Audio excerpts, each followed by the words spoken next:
The Kievan Rus is created in the 9th century when the Vikings established Kiev as the capital of their trading route, controlling the local tribes.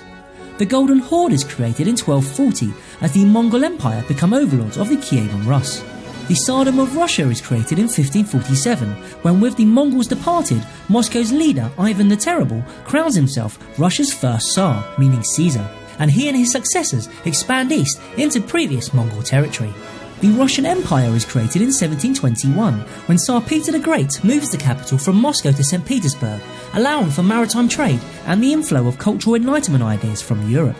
The USSR is created in 1922 when, after the 1917 Russian Revolution, Vladimir Lenin declares Russia the world's first socialist state and consolidates its power by uniting the surrounding socialist regions.